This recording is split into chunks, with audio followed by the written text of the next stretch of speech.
I grew up in a Christian home. I grew up going to church and having a real close relationship with God.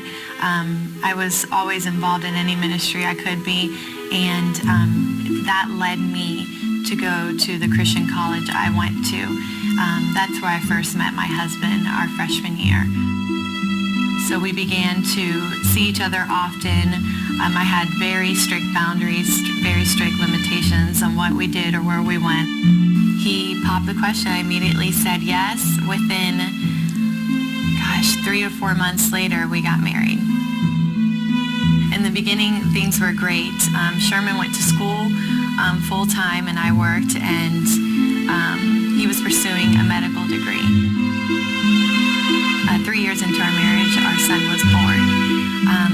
By that time, we had moved to Miami to further his medical education, and we're out there alone. I was in my apartment one night, and Sherman had come home late. I felt so strongly to go ahead and check his phone.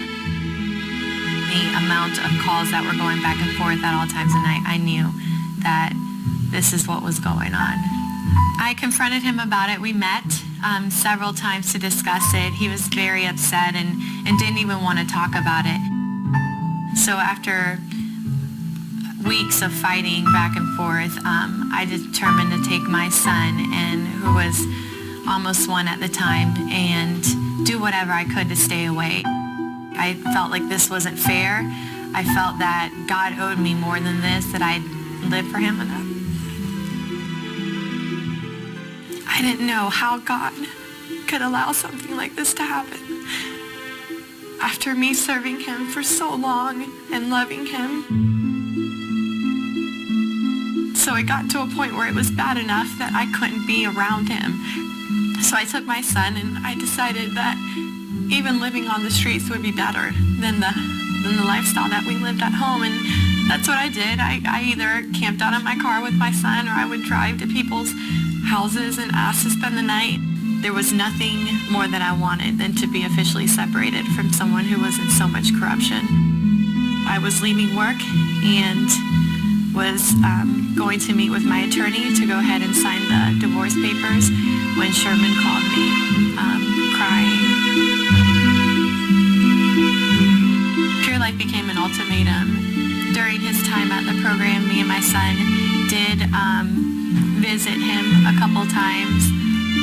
As soon as I stepped on campus, I felt that this was different. You could sense the love of God, the accountability that was taking place, and you could see the change going on in people's lives as they walked about. This was the real deal. We finally heard that it was okay to go up to where Sherman was currently in a counseling session.